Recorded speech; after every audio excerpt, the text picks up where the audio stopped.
안녕하십니까? 네, 반갑습니다. 저 좀 봐주세요. 오늘 문제는 지난주보다는 어려웠죠. 지난주보다 한 4개 정도? 3개, 4개 정도 차이 나는 것 같아요. 그러니까 난이도가 조금 더 높습니다. 그러니까 난이도가 높은 만큼 점수가 적게 나오는 건 당연하겠죠. 이 점수에 연연하기보다는요, 내가 어떤 걸 틀렸는지를 봐야 돼요. 별로 중요하지 않은 거 틀린 것은 별로 신경 쓰지 않으셔도 돼요. 근데 이제 중요한 걸 틀렸다면 그게 문제가 되겠죠. 그러면 오늘은 이제 어떤 문제들은 좀 맞춰야 되느냐. 그거는 이제 일단 1번은 별로 중요도가 높지는 않으니까 패스를 하고요. 2번은 맞춰야 돼요. 2번은 이제 부동산의 특성에 대한 것이긴 하지만 난이도가 그렇게 높지는 않아요. 2번은 정답이 몇 번이에요? 1번이죠. 그렇게 이제 바로 체크할 수 있으면 되는 거예요. 그 다음에 3번은 좀 중요도가 낮고요. 조금 난이도가 높으니까 패스하더라도 4번 정도는 맞춰야 되거든요. 4번은 몇 번이 정답이에요? 그렇죠. 그런 식으로 이게 딱딱 답이 나오는 그런 문제들은 맞춰야 돼요. 근데 5번은 한 3모 정도 돼요. 5번은 3모. 다음에 6번은 풀었어요? 패스했어요? 이런 건 패스하는 거예요, 일단.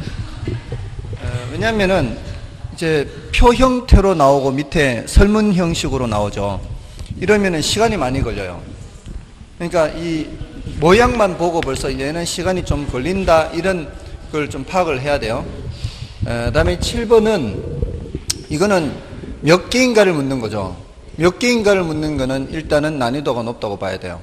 왜냐하면 정확하게 개수를 알 수 없으면 찍어야 돼요. 그러니까 이런 것들은 좀 조심해야 되고요. 다음에 8번은 맞춰야 돼요. 8번은 정답이 몇 번이에요?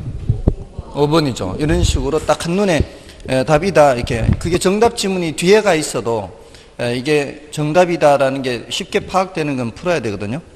다음에 9번은 좀 세모라고 할 수 있어요. 이건 이제 강조는 했었는데 워낙 감정평가 단원이다 보니까 사람들이 별로 신경을 못 쓰는데, 정답 자체는 이 난이도가 높지는 않아요. 감정평가론이라서 그렇지. 정답은 3번이거든요. 그래서 이런 것들 하고, 10번은 별로 중요도가 높지 않아요. 이거는 중요도가 높지 않아요. 그 다음에 11번은 이거는 풀어야 돼요.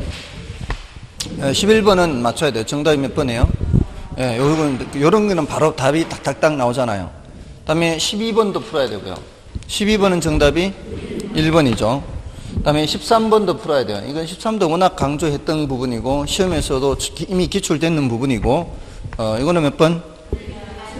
3번이죠. 이 외부 효과 관련되는 게 경제적 감가잖아요. 쓰레기 소각장 생기고 뭐 시멘트 공연 이런 것들이니까 부동성, 인접성 이런 것들이죠. 그다음에 14번 좀 이제 함정이 들어 있는 거고요. 15번은 지난주에 했는 내용이에요. 15번은 중요도가 그렇게 높지는 않지만 지난주에 했는 내용인데 이걸 못 맞췄다는 거는 이제 복습이 안 돼 있다는 얘기예요. 15번 정답이 몇 번이에요? 4번이죠. 다음에 16번도 지난주에 나왔던, 언급됐던 거예요. 지난주에 정답 지문은 아니지만 언급이 됐던 거죠. 이거 몇 번? 이런 것들 맞춰야 된단 말이에요. 그 다음에 17번은 이것도 3모 정도 되는데 이게 요 정도는 준비를 해야 되지 않나 싶어요. 이건 정답 몇 번이에요? 5번이죠. 5번. 18번은 난이도가 높아요. 이런 거는 이제 넘어가시더라도. 19번은 정답이 몇 번이죠? 이건 4번이죠. 20번도 알아야 돼요. 이건 1번이죠. 그러니까 다들 잘 하셨네요. 지난주보다 약간 여기 좀 적어요. 지난주보다는. 다음에 21번은 이거는 푸는 거예요, 많은 거예요? 이거는 푸는 거예요. 왜냐하면은 아까 몇 번이었죠? 6번인가요? 그거하고는 상황이 다른 거죠. 6번은 표 형식으로 이렇게 나와 있고 문제가 서술식으로 나와 있잖아요. 서술식으로 나와 있는 거는 시간이 걸리는데 요거는 단지 그냥 그 크기 순서만 알면 되는 거죠. 이런 것들은 시간이 많이 걸리는 것들이 아닙니다. 근데 이제 여기 표시는 안에 계산 문제이기 때문에. 다음에 22번도 계산과 관련되는 건데 이거 푸는 거예요, 많은 거예요? 요것도 푸는 거예요.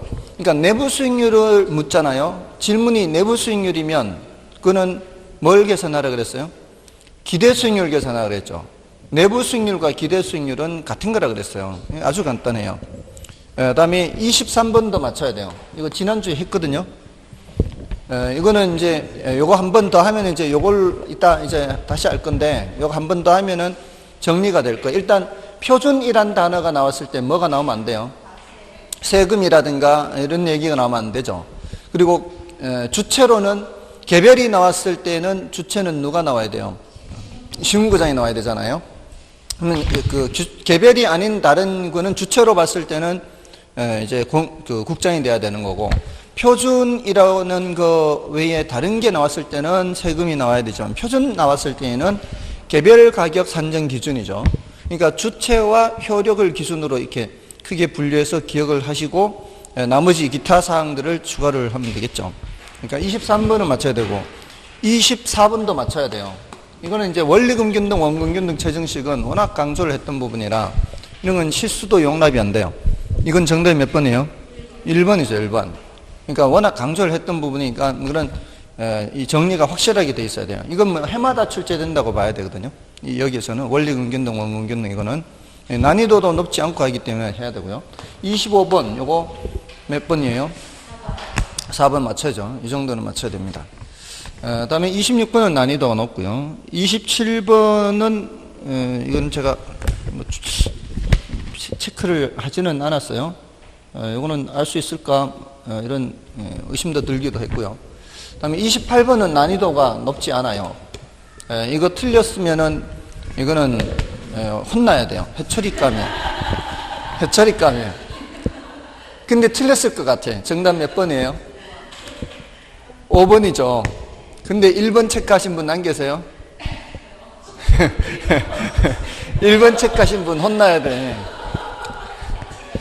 끝까지 제대로 안 읽고 그냥 이거 어떤 상황인가 하면은 우리 퀴즈 프로그램에 앞에 몇 마디 듣고 삑 눌러가지고 그냥 엉뚱한 답하는 거하고 똑같은 거예요. 끝까지 제대로 안 읽고.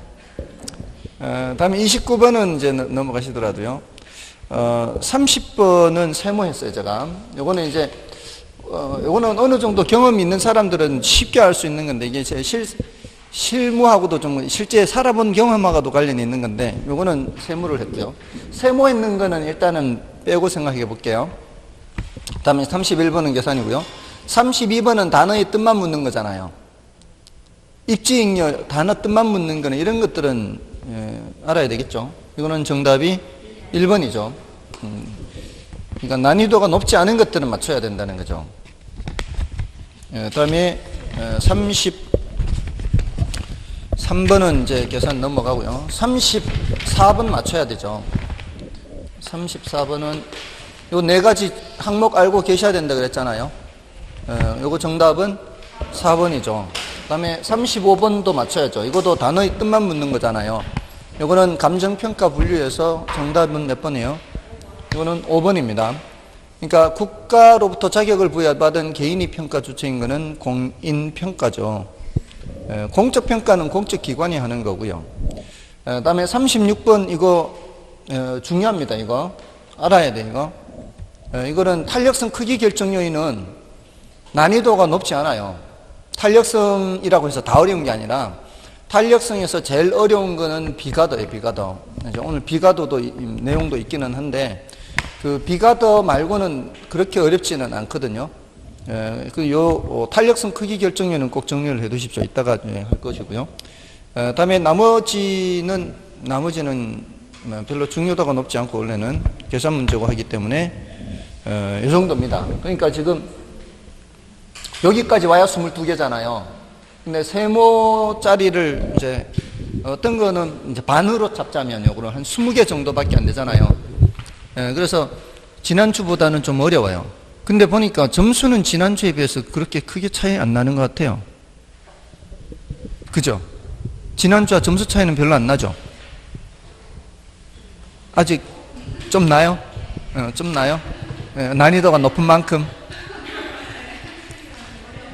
아니, 다른 데서는 평균 점수는 지난주하고 같더라고요. 제출한 사람을 기준으로, 제출하지 않은 사람들은 이제 점수를 알 수가 없으니까. 아무튼 다른 데서는 평균 점수는 같아요. 개별 점수는 제가 확인을 못했지만 평균 점수는 지난주 같은데, 여러분들 지난주에 비해서 4개 차이 나는 분 계시나요? 4개 차이 나요? 4개 덜 나왔어요? 더 나왔어요? 이상하네. 난이도가 더 높은데 더 나온 사람은 뭐예요? 아무튼 근데 이제 난이도가 이렇게 이제 낮은 문제는 좀 적어도, 그러니까 한눈에 정답이다 하는 게 적어도 중간 정도 난이도에 해당하는 게 더 많으면은 어느 정도 공부한 사람은 더 나올 수도 있겠죠. 난이도 높은 것이 이제 적다면은. 자, 일단 1번은 별로 중요도가 높지는 않아요. 1번에 부동산학은 인간과 부동산 간에 발생하는 부동산 문제를 해결함으로써 부동산과 인간과의 관계 개선을 궁극적 목적으로 한다. 요거는 옳은 말이고요. 요 정도의 표현은 알아두세요. 궁극적 목적은 부동산과 인간과의 관계 개선입니다. 그리고 이제 1차적으로는 이제 부동산 문제를 해결하는 거죠. 1차적으로는 부동산 문제를 해결해서 궁극적으로는 그렇게 하고요. 자, 2번에서 혹시 속았을 분도 계실 것 같아요. 부동산 활동은 인간이 부동산을 대상으로 전개하는 관리적 측면의 활동으로서 과학성과 기술성이 요구된다. 이게 관리적 측면, 여기에서 이게 뭔 소린가 할 수 있죠. 이거는 관리 활동을 의미하는 게 아니라 인간이 부동산을 대상으로 하는 모든 활동, 그것을 이제 관리적 측면이다, 이렇게 얘기를 하는 겁니다. 그리고 과학성과 기술성이 요구되는 것은 맞죠. 그리고 부동산 활동은 부동산의 자연적 특성과는 달리 불변적인 것이 아니고 시대나 나라에 따라 가변적이다. 그렇다 볼 수 있죠. 이 부동산 활동이라는 것은 인간의 활동이기 때문에 가변적일 수밖에 없고요. 다음에 4번에 부동산학은 부동산 활동을 능률화하는 원리 및 그 응용 기술을 개척하는 종합 응용과학이다. 능률화하는 원리를 이론 측면이라고 그랬죠. 그리고 응용 기술을 개척한다. 이거는 실무 측면이라고 그랬죠. 그러니까 이론 측면도 있고 실무 측면도 있는데, 이론 측면이 과학성과 관련되는 거고 실무 측면이 기술성과 관련이 되죠. 거기 2번 지문에 있는 과학성, 기술성이, 원리는 과학성, 기술을 개척한다 하는 것은 기술성, 이렇게 연결이 됩니다. 그래서 그 함께 기억할 필요는 있고요. 다음에 이제 그 부동산학의 연구 대상으로서의 부동산 활동 및 현상은 부동산과 관련된 모든 활동과 현상이 아니고요.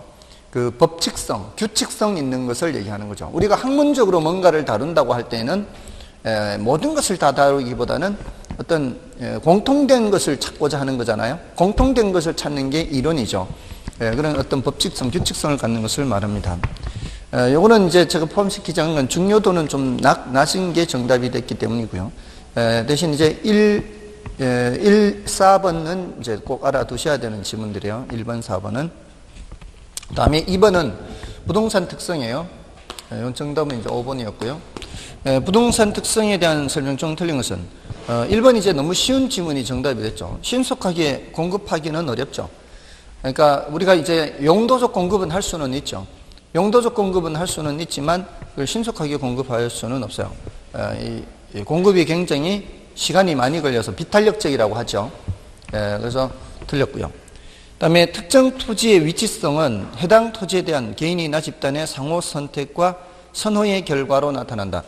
이 위치성, 여기서 말하는 위치성은 절대적 위치가 아니라 상대적 위치를 말합니다. 그 상대적 위치는 토지에 대한 개인이나 집단의 상호 선택과 선호의 결과다. 이 소리는 누군가가 그 위치를 더 좋아해서 어떤 선택을 해서 어떤 용도로 활용하느냐, 여기에 따라 그 위치가 좋은 위치, 덜 좋은 위치 이런 것이 결정된다는 거죠. 그래서 맞는 말이고요. 그 다음에 토지의 영속성으로 인하여 토지는 다른 재화에 비하여 가치 보존력이 우수하죠. 소멸되지 않죠. 이 소멸되지 않는 것에서 파생되는 여러 가지 현상들이 또 있잖아요. 그러니까 일단 그 감정평가, 저 뒷부분에 나오는 감정평가에서는 가치와 가격을 판정을 할 때 부동산의 가치로 판정하는 이론적 근거가 된다, 이렇게도 얘기하거든요. 가치를 내구재는 어떻게 정의 내려요? 가치라는 것을 지난주에 했는 것 같은데요. 가치라는 것은 장래 기대되는 편익의 현재값 이렇게 정의한다 그랬죠. 내구전은 그렇게 얘기한다 그랬잖아요. 장래 기대되는 편익의 현재값. 장래 이런 예상 이런 말이 나오는 건 다 뭐가 관계 있어요? 영속성과 관계 있어요. 장래 또는 예상 이런 말들은 영속성입니다. 그리고 수익환원법은 세 가지 방법 중에 그 세 가지 방식 수익 방식은 이론적으로 가장 우수한 방식이 바로 수익 방식이라고 하잖아요. 그 수익 방식도 바로 이런 부동산의 영속성과 관련해서 장기적으로 나타나는 그 효용, 편익을 보고서 평가하기 때문에 영속성하고 수익 방식하고 관계가 있는 거예요. 그리고 또 우리 임대차 한다 그러잖아요. 임대차. 우리 이제 소비대차, 임대차잖아요. 소비대차는 한번 쓰면은 없어져 버리는 물건을 빌리고 빌려주고 할 때 소비대차라고 하죠. 근데 우리 내구재는 한번 쓴다고 해서 없어지는 것이 아니니까 우리 임대차 하잖아요. 그런 것은 다 영속성과 관련이 되는 것들입니다. 다음에 이제 4번은 건물은 토지에 비하여는 동질적이나 토지에 비해서는 동질적이라고 할 수 있습니다. 똑같은 설계도면으로 똑같은 평형으로 만들 수 있죠. 근데 다른 많은 재화에 비해서는 이질적이라고 볼 수 있거든요.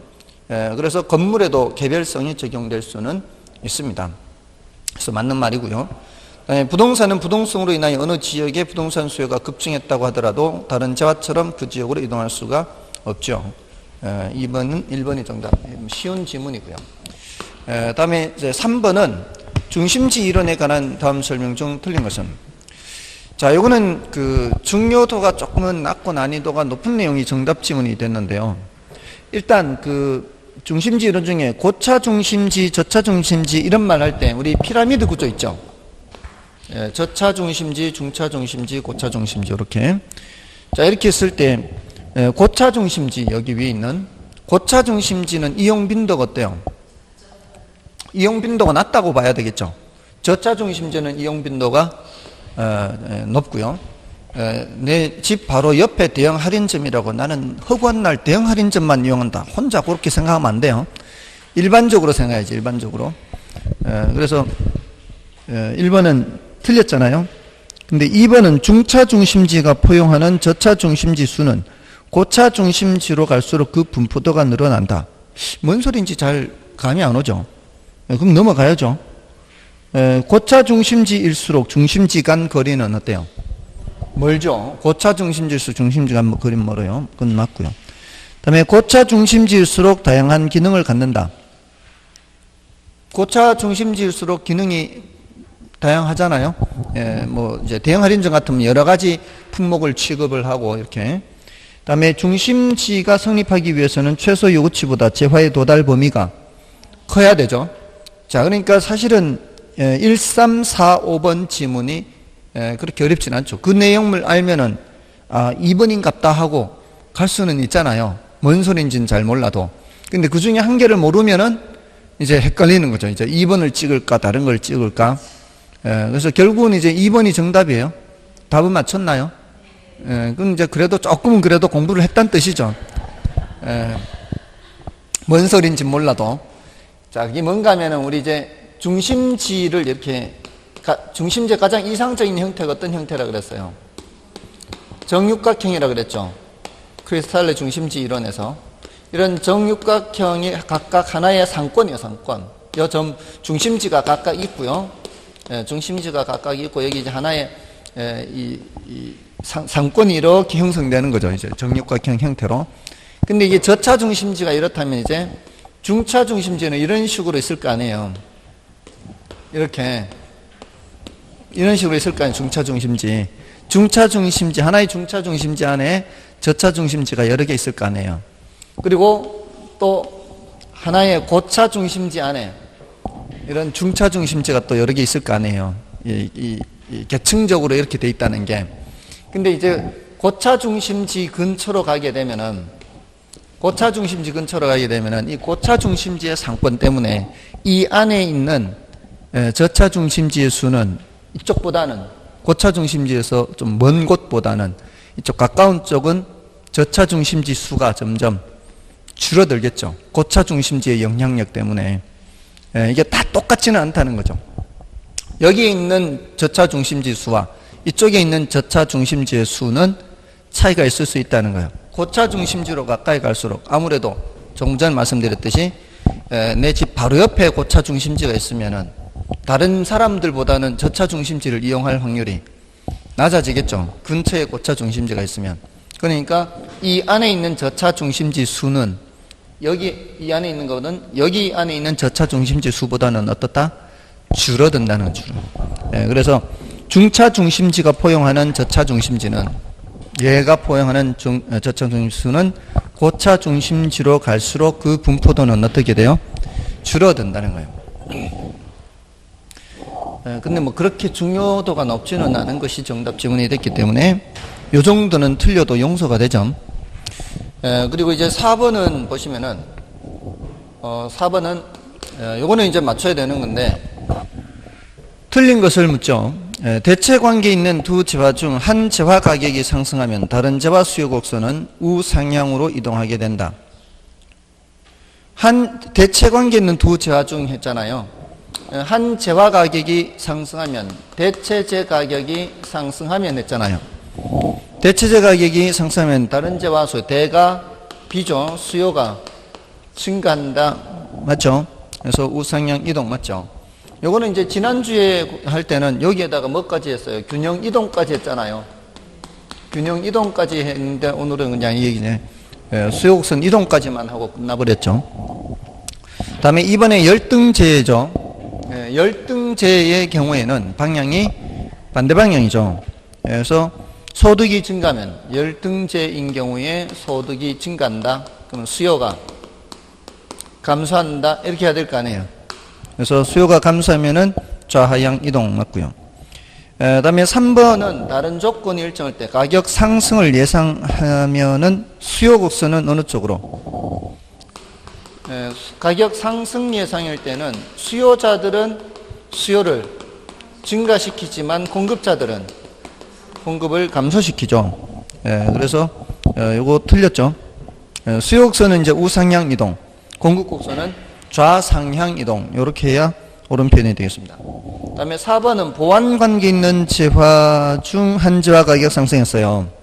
그러니까 보완제 가격이잖아요. 보완제 가격이 올라오면 보가 반이죠. 그럼 내가 살펴보는 재화 수요 감소 이렇게 돼야 되겠죠. 수요 감소 좌향 이동 맞고요. 그 다음에 5번의 정상제는 같은 방향이죠. 열등제는 반대 방향이고 정상제는 같은 방향이에요. 그래서 소득이 증가하면 수요가 증가하죠. 소득 증가, 수요 증가. 자, 이런 식으로 이런 것들은 이제 맞춰야 되는 거죠. 다음에 이제 그 5번은 정답이 몇 번인 것 같아요? 5번은 1번이에요. 그러니까 5번은 이게 굉장히 좋은 문제예요. 이거는 다양한 관점에서 볼 수 있도록 하는 문제거든요. 근데 이제 1번이 앞에 있기 때문에 좀 더 쉬워졌는데 정답을 좀 뒤로 돌려놓고 이렇게 하면은 조금은 또 상황이 달라질 수가 있죠. 지금 1번은 누구 입장에서 봐야 되는가 하면은 세입자 입장에서 봐야 돼요. 1번은 세입자 입장에서 봐야 되고요. 전세 수요라 했잖아요. 전세 수요는 세입자가 하는 거 아니에요.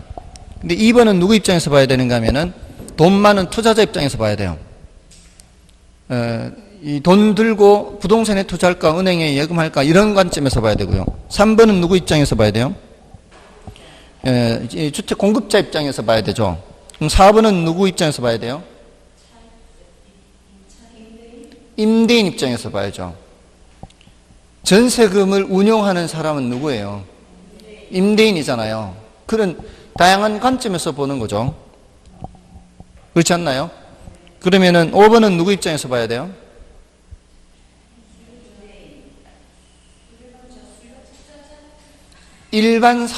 일반인들, 일반 사업하려는 사람들.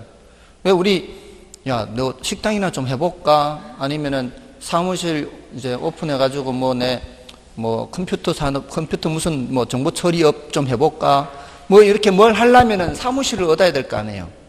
근데 그렇게 하려면은 그것도 돈이 있어야 하는 거 아닌가요? 근데 이자율이 하락하면은 돈 빌리기가 쉽잖아요. 그러면은 이 기회에 사업 좀 해볼까? 이런 생각하지 않겠냐고. 그러면은 그런 공간에 대한 수요가 증가하는 거 아니에요, 이 말이에요. 뭔 뜻인지 아시겠죠? 다양한 관점에서 보는 거예요. 이런 다양한 관점에서 대체로 이자율이 하락하잖아요. 대체로 시장 전체적으로 수요가 늘어날까요, 줄어들까요? 수요가 늘어나요, 대체로. 그래서 경기가 안 좋을 때 이자율을 낮추려고 하는 거예요. 이자율을 낮추면 시장 전체적으로 수요가 늘어나서 경기를 좀 살리려고 하는 거예요. 그래서 그래요. 이자율이 하락하면 대체로 그래요. 대체로 수요가 증가하는 거예요.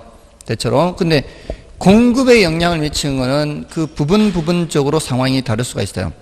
그 4번 지문처럼 전세금의 운용수익이 줄잖아요.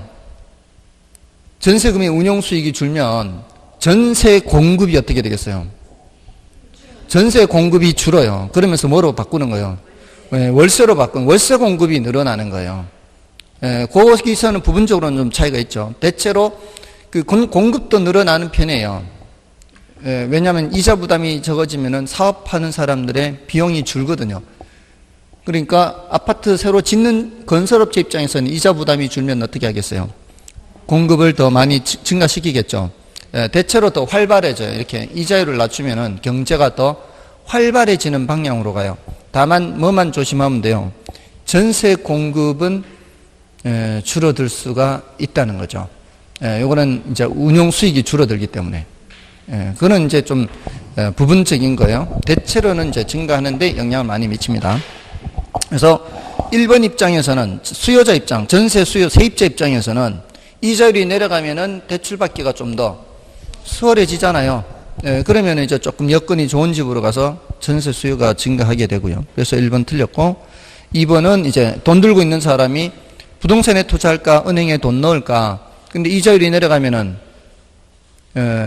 은행에 넣어놓는 메리트가 떨어지죠. 그러면은 부동산 수요가 증가하는 거죠. 이거는 지난주에도 했어요. 이자율이 내려가면은 부동산 가격은 올라간다 했잖아요. 그게 이제 그 부동산 수요가 증가하기 때문에 그렇게. 그 다음에 3번은 이제 공급 증가고요. 그 다음에 4번 월세 공급 증가고요. 5번은 이제 아까 말씀드렸듯이 일반 그 사업자들 부동산의 공간 서비스에 대한 수요가 증가하게 되는 거죠. 됐나요? 자, 그래서 정답은 1번이었고요. 그 다음에 이제 6번은 자, 요런 식으로 이렇게 판단하는 방법도 있다. 이런 걸 이제 익혀 두시면 돼요. 우리 이제 소득이득, 자본이득은 이제 꼭 알고 계셔야 되죠. 1기에 얼마로 시작했어요? 1억으로 시작했죠. 이게 이제 1억을 투자를 한 거죠. 1억 투자. 처음에 기초에 1기 기초에. 근데 기간 중에 순영업 소득이 얼마 발생했어요? 순영업 소득이 1,000만 원 발생했죠. 요걸 이제 소득 이득률로 나타내면 어떻게 돼요? 10% 되겠죠. 소득 이득률이에요. 소득 이득률. 그러니까 여기 이제 소득 이득률이에요. 순영업 소득으로 하는 거니까 소득 이득률은. 그 다음에 이제 기말 1기 기말의 평가액이 얼마예요? 평가액이 6천만 원이잖아요. 그럼 요거는 이제 요거 가지고 우리는 자본 이득률을 계산하거든요. 시세 차익이니까. 맞죠? 그래서 늘 우리는 부동산에 투자할 때 소득 이득률, 자본 이득률 이렇게 따지죠. 근데 1억짜리가 얼마 됐어요? 6천 됐으니까 마이너스 4천이잖아요. 그럼 마이너스 40% 이렇게 되는 거죠. 이게 이제 자본 이득률이 되는 거죠. 그럼 우리는 이제 부동산에 투자하면 늘 두 가지를 다 본다 그랬잖아요. 소득 이득률도 보고 자본 이득률도 보고. 우리 지렛대 효과 할 때도 했었죠. 그럼 이제 종합 수익률이 어떻게 돼요? 여기 마이너스 40% 하고 여기 10% 아닌가요? 1기에 1기. 마이너스 30%죠. 마이너스 30%예요. 그러니까 이걸 지렛대 효과 계산하듯이 하면 1기의 총자본 수익률은 몇 프로예요? 하면은 총자본 수익률은 마이너스 30% 또는 종합 수익률 이렇게 마이너스 30%예요. 맞잖아요. 1억을 투자해가지고 이렇게 돼버렸으면. 근데 이제 2기에 시작할 때는 얼마로 시작하는 거예요? 6천으로 시작하는 거죠. 근데 순영업 소득은 여전히 1,000만 원 들어와요. 그러면 이제 2기만 놓고 보는 거죠. 2기. 그럼 6천이 1,000만 원을 번 거죠. 6천이 1,000만 원을 벌었으면은 요거는 계산이 안 되죠, 이게. 6분의 1은 약 17%예요. 제가 계산해 드릴게요. 6분의 1은 약 17%. 왜냐하면 3분의 1이 약 33%잖아요. 33%를 반띵하면 되잖아. 그러면 16.5니까 반올림하면 약 17%예요. 그러니까 계산을, 그러니까 그걸 바로 계산하려고 하지 말고 관련되는 걸 한 징검다리로 이렇게 건너서 오면은 계산이 훨씬 쉽잖아요. 관련되는 거를.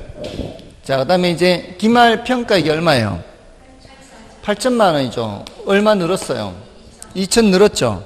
2천 늘었으면은 6천으로 2천 했으면 얼마예요? 6천으로 2천 했으면은 이것도 6천으로 2천 이렇게 하지 말고 3천으로 1천 반띵하면 되잖아요. 3분의 1이죠. 3분의 1. 3분의 1은 알잖아요, 다들. 약 33%. 6천으로 2천 벌었잖아요. 6천으로 2천 벌었다는 게 이제 잘 안 되는구나. 이게 안 되는구나, 이게. 6분의 2가 안 되는구나. 6분의 1은 3분의 1이에요. 됐습니까? 근데 혹시 계산기를 사용하는데 불편함이 없던가요? 혹시 계산기 지금 사용하고 있나요? 예. 오늘 계산기 사용했어요? 한번 볼까요? 이게 모델이 570 MS인데, 이거 초기화하는 거 알고 계세요? 혹시나 이 감독관이 초기화 하세요 하면은 초기화하는 방법은 알고 계셔야 돼요. 이게 감독관 앞에서 초기화를 하면은 어떤 계산기든지 쓸 수가 있어요. 공학용 계산기가 관계없어요. 초기화를 하세요. 그러면 보통 이렇게 초기화하는 게 맨 뒤에 여기 보면은 누르는 버튼이 있는 게 있고요. 꼭 누르면은 자기가 이제 초기화를 해요, 스스로. 이렇게 리셋하면 이렇게 yes 하면 돼요. 근데 여기는 초기화를 하면은 shift 있죠, shift. 그 노란 글씨로 되어 있는. 그게 세컨드 기능이에요. 우리 왜 그 자판기 누를 때도 shift 누르고 하면은 그 추가적인 글자 자판이 열리듯이 이걸 shift를 누르고 여기 CLR이 있어요. on 버튼 옆에. 570이나 350S는 이 가시오는 그러면은 1, 2, 3 CLR 클리어가 CLR로 클리어 지워버리는 거예요. all이 나와요. all 3번. 그럼 3번을 눌러요. 3번을 누르면 reset all 된 거예요. AC 누르면 돼요. 그렇죠. shift 누른 후에 클리어 누르고 그러면은 이제 메시지가 나요. reset all 이렇게 나와요. all이 나와요. all이 3번에 3번 보통. 저거에 따라 좀 달라요. 좀 보세요. 그걸 좀 알려드려야 돼요. 왜냐면 사람들이 이게 모델이 갖고 있는 게 다를 수도 있거든요. 이렇게 눌렀는데, 이게 350 모델은 이렇게 했으면은 소수로 안 나오고 분수로 나오는 경우가 있어요. 이렇게 350 모델은 그럴 때는 모드를 눌러서 모드는 여기 이제 570 모델은 모드를 누르면 두 가지 모드밖에 없는데 350 모델은 모드를 누르면 온 옆에 모드 있죠. 모드를 누르면 세 가지가 나와요. 통계, statistic, 통계 모드가 나와요. 통계 모드가 나오고 2번인가 누르면은 이제 소수로 바꿀 수가 있어요. 혹시 잘 안 되시는 분들은 저한테 따로 질문을 하시면은 알려드리겠습니다.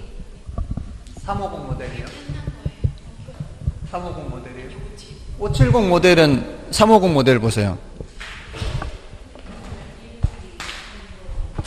이 350 모델은 이건 TL이네. 350 TL 말고 350 ES인가 있어. 350 ES. 이거는 관계없어요. 이거는 다 소수로 나와요. 350 ES 모델은 괜찮아요.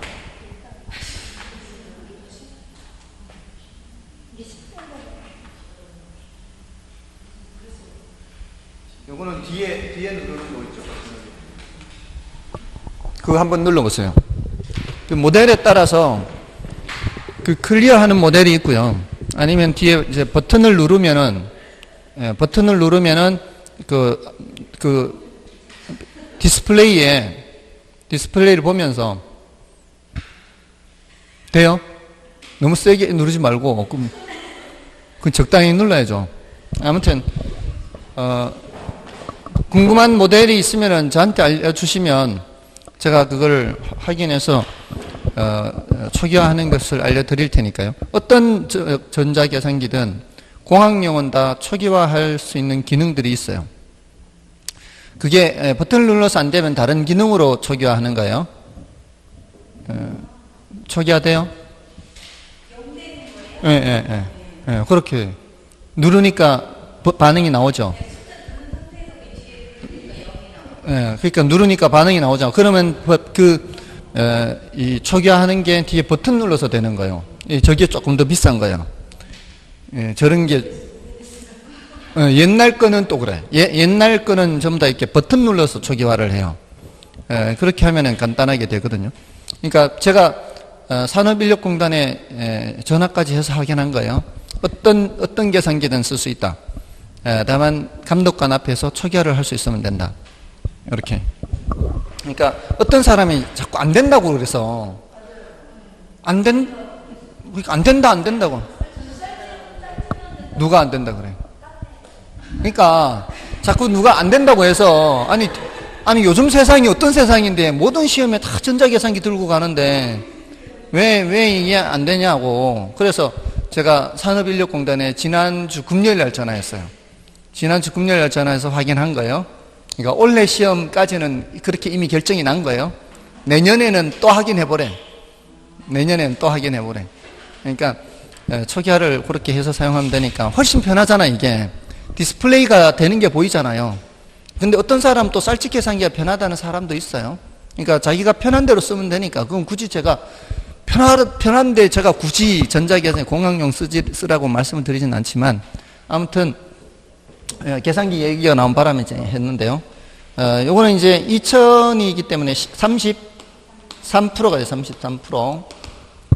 그러면은 두 번째 년도에는 6천 가지고 시작해서 여기 여기 이제 이게 기말 평가액이 이거지. 이득은 2천만 원 이득이잖아요. 이거는 손실이 마이너스 4천 손실이었고요. 그렇잖아요. 그래서 6천분의 2천에서 이게 33% 되고, 그럼 종합 수익률은 어떻게 되겠어요? 결국 50%예요. 50%. 17%, 33%. 그러니까 1000과 2000을 더하면은 3000이 되잖아요. 6천으로 3000 번 것이니까 50%가 되는 거죠. 자, 이런 식으로 이제 기간별 소득 이득률과 자본 이득률을 계산할 수가 있어요. 그래서 1기의 소득 이득률은 10%이다. 1기의 소득 이득률 10% 나오죠. 그 다음에 1기의 자본 이득률은 마이너스 40%죠. 그리고 2기의 종합 수익률 했잖아요. 2기의 종합 수익률은 50%가 돼야 되죠. 2기의 종합 수익률은 이걸 각각을 더해야 되잖아요. 이거. 그러니까 2기의 종합 수익률 50%. 네, 근데 37.5%라고 되어 있어서 3번은 틀렸어요. 그리고 2기 자체의 자본 이득률은 약 33%이다. 2기 자체의 자본 이득률은 약 33%다. 맞나요? 그 각각으로 이렇게 놓고 보면은. 근데 투자 기간 전체로 봤을 때 하고 있죠. 투자 기간 전체. 투자 기간 전체를 보란 얘기는 여기에서부터 여기까지 보란 얘기예요. 여기서부터 여기까지. 2년을 하나로 봤을 때 이 말이에요. 2년을 하나로 봤을 때 이렇게 나누지 말고, 끝에 나누지 말고 2년 전체로 봤을 때 1억 주고 샀는 게 얼마가 됐어요? 8천 됐잖아요. 2년 전이라고 해도 그걸 전체 한 기간으로 보란 말이에요. 1억 주고 샀는 게 중간에 이렇게 됐다고 해도 이게 내가 중간에 이걸 팔았다 새로 그게 아니라 그냥 평가만 그렇게 된 거 아니에요. 어제 다루고 가격이 오늘 다를 수 있는데 2년 전에 살 때는 이렇게 샀고 지금 2년이 지난 후에 얼마예요? 8천이잖아요. 그러면 투자기간 전체로 봤을 때는 얼마 자본 손실 본 거예요? 마이너스 2천 자본 손실이 발생했죠. 그걸 얘기하는 거예요. 예, 투자기간 전체로 봤을 때 자본 이득률은 마이너스 20%가 되는 거죠. 됐나요? 자, 그래서 정답은 3번이었고요. 다음 이제 7번은 다음 그림은 서로 다른 두 유형의 부동산 A와 B의 수요 곡선과 공급 곡선을 나타낸 것이다. 공급 곡선은 동일한 것으로 가정한다. 그림에 대한 설명 중 옳은 것은 모두 몇 개인가? 기억에 공급이 감소하는 경우 A의 균형 가격이 더 많이 상승한다. 공급이 감소하면은 이제 공급 곡선을 어느 쪽에 그리면 돼요? 공급 곡선을 조금 더 이렇게 그리면 될 거 아니에요? 조금 더 확실하게 할까요? 여기? 이렇게 하면은 이렇게 변하거나 이렇게 변해 두 가지잖아요. 이게 수요가 더 비탄력적일수록 A가 더 비탄력적인 거죠. 이게 B가 이거잖아요. 이거 A의 균형 가격이 더 많이 올라가죠. A는 가격이 더 많이 올라가는 거죠. 그 다음에 공급이 증가하는 경우 그러면 이제 공급 곡선을 오른쪽에 그리면 되죠. 자, 오른쪽에 그렸을 때 B의 균형량이 B가 이거잖아요. 더 완만한 거. 균형량, 수량은 여기보다는 이게 더 많이 변하잖아요. B의 균형량이 더 많이 증가하죠. 그래서 맞고요. 그 다음에 필수제일수록 수요곡선 DB보다 DA에 가깝다. 사치제일수록 더 탄력적이고 필수제일수록 더 비탄력적이죠.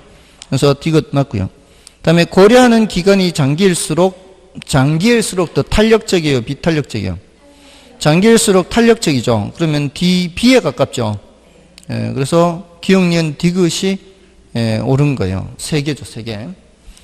여기서는 지금 아주 친절하게 1번 1개, 2번 2개 이렇게 5번에 없음 했지만 제가 1번에 없음, 2번에 1개, 3번에 2개 이렇게 했더니요.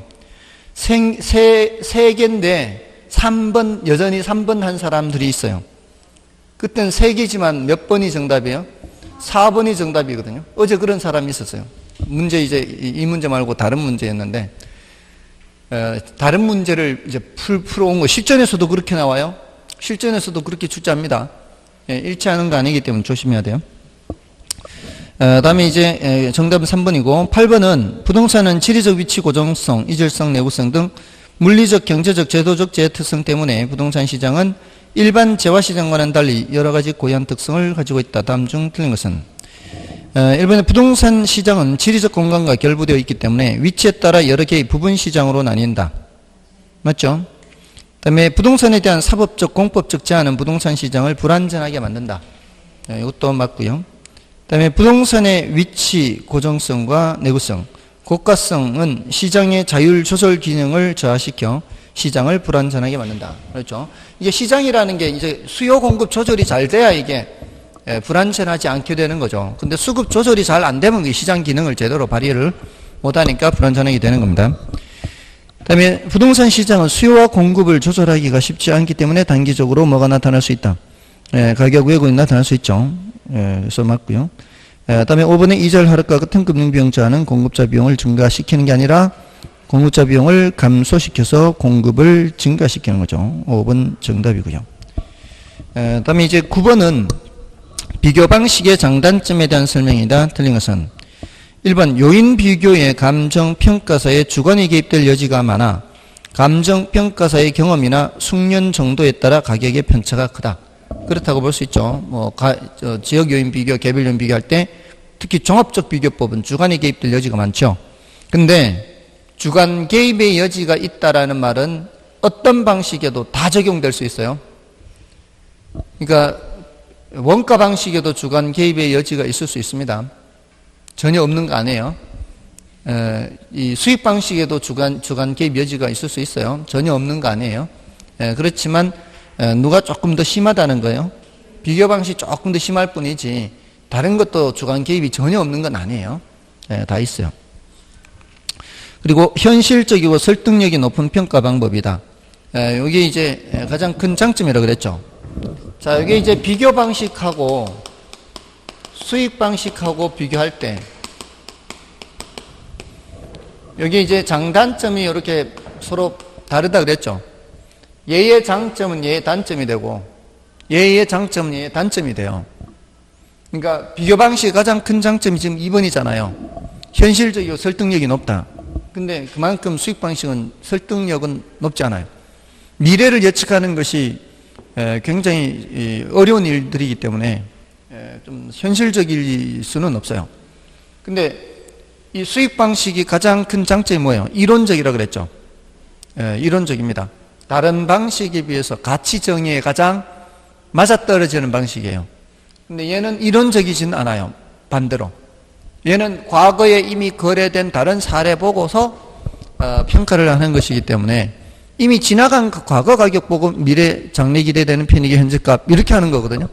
이거는 이론적이지는 않아요. 이론적이지는 않습니다.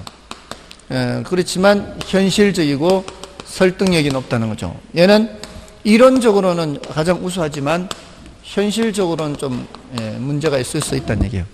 이렇게 서로 바뀌어 있다는 겁니다. 다음에 4번에 그래서 3번이 틀린 거고요. 4번의 극단적인 호흡 불황의 경우 또는 투기 지역의 경우에는 실제 가격 수준을 나타내는 사례를 수집하기가 곤란합니다. 그래서 그럴 땐 적용하기가 어렵죠. 그다음에 거래 사례가 있는 거의 모든 자산에 적용이 가능하며 특히 토지평가에 주로 적용되고요. 정답은 3번이었고요. 다음에 10번은 뭐 별로 중요하진 않아요. 부동산 문제와 관련된 내용이다. 옳은 것은 1번 양적 주택 문제를 경제적 주택 문제라고도 하는데 대표적인 원인은 저소득 수준이다. 이거는 양적 주택 문제가 아니라 질적 주택 문제를 말하고요. 그다음에 그 저소득층의 주거 문제 해결을 위한 임대료 보조나 공공 임대주택 정책은 자 이런 것 정책을 시행하면은 형평성이 개선돼요, 악화돼요? 형평성이 개선이 되죠. 그럼 진위 계수 값이 뭔지를 알아야 되죠. 진위 계수 값이 클수록 좋은 것이에요? 작을수록 좋은 것이에요? 이거는 작을수록 좋아요. 진위 계수 값은, 그러니까 진위 계수 값은 제가 이걸 그릴 때 로렌츠 곡선을 그린 후에 설명을 드렸거든요. 로렌츠 곡선이라는 게 소득 누적, 인구 누적 해가지고 모든 사람이 똑같은 소득일 때에는 누적하면 똑같이 이렇게 직선으로 올라가요. 완전 평등이에요. 근데 모든 사람, 한 사람 빼고 모든 사람이 소득이 전혀 없고 한 사람이 소득을 전부 다 갖고 있으면은 이렇게 직각 형태로 로렌츠 곡선이 나타나요. 완전 불평등 사회예요. 완전 평등 사회고. 근데 대체로 이런 사회가 나타난단 말이에요. 현실의 사회는. 근데 이 빗금친 부분이 넓이가 좁아질수록 평등, 넓이가 넓어질수록 불평등. 근데 진위 계수는 그거를 그래프로 돼 있는 거를, 도표로 돼 있는 거를 식으로, 분모 분자 이렇게 식으로 나타낸 거거든요. 그래서 이 넓이가 넓어지면 넓어질수록 이렇게 되니까 1에 가까워지고요. 넓이가 좁아지면 좁아질수록 0에 가깝죠. 그래서 이게 딱 붙어버리면은 분자 넓이가 없어요. 그러면 0이 돼버리죠. 그럼 0이면은 완전 평등이 되는 거예요. 1이면은 완전 불평등이고요. 그래서 1에 가까울수록 상황이 안 좋은 거예요. 그래서 보통은 0.3이라는 숫자를 기준으로 해서 많이 얘기를 해요. 0.3보다 숫자가 커지면 분배 구조가 악화되고 0.3보다 작아지면 분배 구조가 개선된다.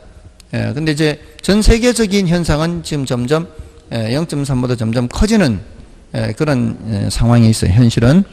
아무튼 2번이 그래서 옳은 거예요.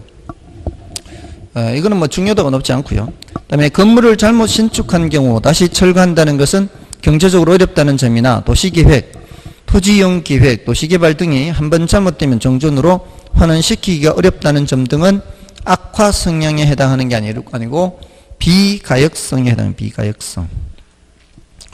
그다음에 직가구는 직주 접근 현상을 야기하여 땅값이 비싸면 사람들이 도심에 있지 못하고 바깥으로 나가겠죠. 그럼 직주 분리 현상을 이야기하죠. 그래서 틀렸고요. 그다음에 필요 공가율의 증가는 양적 주택 수요의 감소에 해당된다. 필요 공가율이란 단어가 있어요. 필요 공가율. 공가가 뭐예요? 공가. 빈집이죠. 빈집. 필요한 빈집의 비율이란 뜻이에요. 필요한 빈집의 비율. 어떤 사회든지 어느 정도는 빈집이 있어야 좀 여유가 있거든요. 그러니까 우리가 이사를 하거나 이주를 하려고 할 때 저쪽에 빈집이 없으면은 갈 수가 없죠. 빈집이 없으면 갈 수가 없잖아요. 어느 정도 빈집이 있어야 이주를 하거나 할 수가 있잖아요. 근데 그게 사회에 따라 필요한 빈집의 정도가 달라요. 조선시대 같은 경우에는 빈집의 비율이 얼마나 필요할까요? 거의 없죠. 이동이 거의 없으니까. 어떤 사람은 자기가 태어난 동네에서 평생 아마 거기서 살다 죽을 거예요. 대부분의 경우. 조선시대면. 그런 경우는 이동이 별로 없는 사회는 빈집이 별로 필요 없어요. 근데 요즘 같은 사회는 굉장히 이동이 활발하잖아요. 이동이 활발한 사회는 빈집이 있을 필요가 많아요. 그러니까 이동이 활발하지 않던 사회에서 이동이 활발한 사회로 바뀌면 지금까지 있던 빈집의 정도 가지고는 부족하죠. 그러면 더 지어져야 될 거 아니에요. 그러니까 필요 공가율이 올라가게 된다는 것은 그는 수요가 더 증가하게 되는 거죠. 그러니까 주택 수요 감소 요인이 아니라 증가 요인에 해당되는 겁니다. 그래서 틀렸고요. 다음에 11번 공공재는 공공재에 관한 다음 설명 중 틀린 것은 일단 그 공공재는 비경합성, 비배치성 두 가지 성질을 갖고 있죠. 그래서 소비의 비경합성하죠. 이거는 이제 5번 지문의 등대가 공공재의 대표적인데 이미 여러 사람이 사용을 하고 있어도 등대 불빛을 보고 있어도 내가 가서 등대를 사용한다고 해서 등대 불빛이 줄어들거나 하는 거 없죠. 이게 바로 비경합성이에요.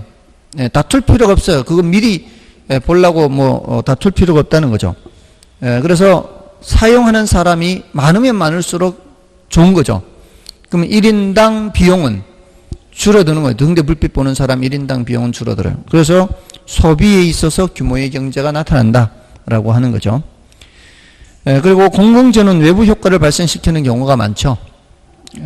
그리고 소비의 비배제성도 있죠. 등대 불빛을 요금을 안 내고 본다고 해서 나를 못 보게 하는 방법은 없습니다. 이게 비배제성이죠. 그러니까 그 비배제성으로 인해서 5번에 무임승차 문제가 나타나니까 4번에 비배제성으로 인해 공공재 생산을 시장에 맡길 경우 과다하게 생산되는 게 아니라 과소 생산되는 그런 문제가 있다는 거죠. 그래서 4번이 틀렸고요. 다음에 12번에 개발권 양도제죠. 개발권 양도제에 관한 설명 중 틀린 것은 1번에 규제 지역 토지 소유자의 손실을 개발 지역 토지에 대한 소유권을 주는가요? 규제 지역 토지의 손실을 개발권을 주는 거죠.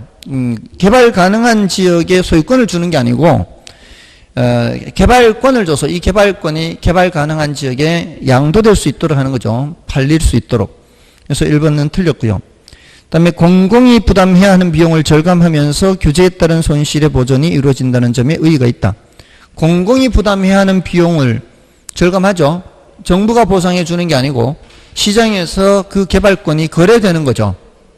거래가 되는 것이기 때문에 공공부담이 절감이 되는 거죠. 그 다음에 외국의 초기 개발권 양도제는 도심지의 역사적 유물 등을 보존하기 위한 목적으로 실시되었으나 우리나라는 아직 도입하지 않고 있죠. 이게 미국에서는 문화재 보호구역 지정과 관련해서 시행됐다고 합니다. 근데 우리나라는 아직 도입하지 않고 있고요. 그 다음에 규제 지역 토지 소유자의 재산상의 손실을 시장을 통해서 해결하는 거죠. 이 소리는 뭐예요? 개발권이 시장에서 거래되도록 한다 이 소리입니다. 다음에 5번에 개발 제한으로 인해 규제되는 보존지역에서 발생하는 토지 소유자의 손실에 대한 보상 규정이 없는 상황에서 고려되는 방안이다. 그렇죠. 지금 현재 우리나라는 개발 제한 구역, 문화재 보호구역, 군사시설 보호구역 이런데 보상 규정이 전혀 없습니다. 그러니까 이제는 이런 개발권 양도제를 얘기를 하는 겁니다. 그래서 정답은 1번이고요. 다음에 13번은 뭐 아까 했죠. 외부 효과 관련된 거 인접성이고요. 나머지는 좀 쉬고 하겠습니다.